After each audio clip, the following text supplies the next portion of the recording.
FX's historical drama series Shogun is full of political turnabout, and is based on the writings of James Clavell.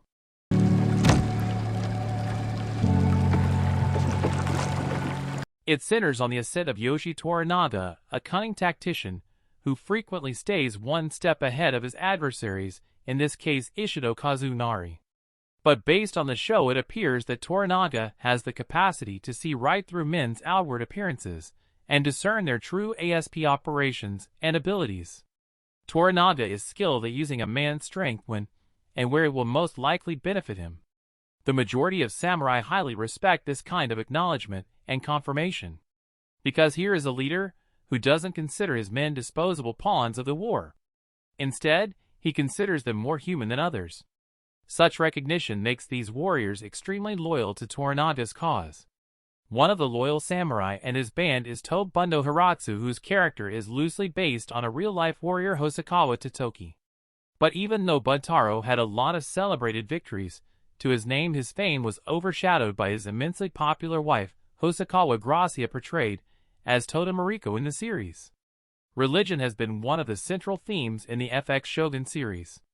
The series introduced us to the plight of a famous Christian convert, Mariko, who her husband often belittled for her religious beliefs and free mind. Her husband Buntaro had always been a faithful Buddhist. He blindly followed and accepted the orthodox doctrines of the Japanese samurai culture, which Mariko's faith didn't align with. The first episode introduced the concept of seppuku, an old ritual through which disgraced samurai killed themselves.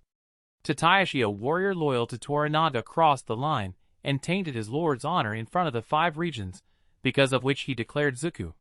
At first, Mariko coldly informed Tadashi's wife of the news without losing her composure. But the very next scene made it clear that Mariko wanted these practices to stop at all costs. Why did a 2-year-old kid have to die because of the sins of his father? Why should a woman suffer because of the death or defeat of her husband? Throughout his lifetime, the real-life Totoki wanted his wife Gracia to kill herself in case anything happened to him on the battlefield. One of many accounts centering around Gracia's death even suggested that Totoki ordered his servant to kill his wife to save her honor when Ishida attacked their mansion to take her hostage. The FX series introduced us to a chauvinistic and cold Buntaro, who also had a nasty temper. In the book, he was abusive and an alcoholic as well. James Clavell's book further suggested that it was a marriage of convenience. Mariko's father was accused of treason, and marrying a celebrated war hero saved her from disgrace. Mariko, however, often refused to sleep with Buntaro, which most likely hurt his ego. He wanted his wife to desire him, but Maro had no such feelings for an abusive man. It wouldn't be wrong to suggest that Buntaro had always been an insecure husband, and that was the reason why he raised his eyebrows when Toranaga started to take a keen interest in his wife's abilities as a translator. While much of his thoughts remain in subtext, it won't be wrong to assume that he feared that his wife's talent would eclipse his achievements as a samurai. In Shogun Episode 3, Toranaga feared an assassin attack on himself and his new guest John Blackthorn, which was why he decided to leave Osaka. He created a small convoy full of trusted warriors to escort him out of the city, where Buntaro and his wife Mariko played a significant role. Toranaga trusted Buntaro's ferocious skills, and therefore wanted him to be by his side if any mishap occurred. Unfortunately, it was exactly what happened. Lord K's men attacked the convoy in the woods, forcing Toranaga to come out of hiding and reveal his true plans to Ishido's men fighting alongside them. A war broke out between them, and Buntaro tried his best to stop the Greys from fleeing. One horseman escaped to inform Ishido about the convoy. At this point, Buntaro could very well foresee what was coming for them next, and therefore asked Toranaga to make their way to the ports, or else they would be cornered and captured. The brave Buntaro, on the other hand, decided to stay behind and stop Gama's warriors. Nero Sasoka's Port Toranaga convoy, after a bit of negotiation, finally boarded the black ship, but Buntaro was left behind. He stood there on the wharf looking at his master for his orders. Both Toranaga and Buntaro knew what lay ahead.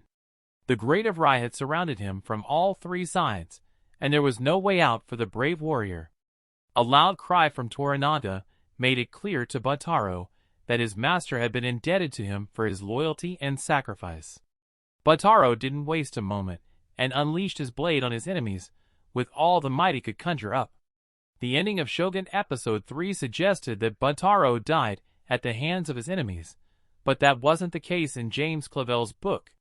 In the book, after being cornered by the enemy, Buntaro decides to perform Kuzo on the wharf and die an honorable death. A similar scene took place in the first episode, where Yabushige tried to perform Kuzo instead of dying in the sea. It would have been an honorable death for him instead of dying at the hands of his enemies. Additionally, Buntaro's name would have been counted among the fallen heroes who died bravely on the battlefield instead of being disgracefully captured by the enemy. Buntaro was going to die with dignity, but Toranaga ordered him to surrender and plan an escape later. For a moment Buntaro couldn't believe what he had heard, but eventually complied. Grace finally takes him and Buntaro goes out of the picture until he finally returns to fight in the Battle of Sahara to take revenge on Ishido for killing his wife. Buntaro will therefore probably live, and we'll get to see him again in future Shogun episodes. But the hint of his passing in Episode 3 will lead to Maro falling in love with Anyajin, whom she might discover to be far more real, truthful, and kind. The third episode of the show hinted at Mariko's deep curiosity about Anyajin's values and his regard for women, indicating that he did not view them as nothing more than objects. Maro was obsessed with Anyajin's refusal to sleep with a pillow worker, and she believed that it was these small acts of kindness that would eventually plant the seed of love in Mariko's heart.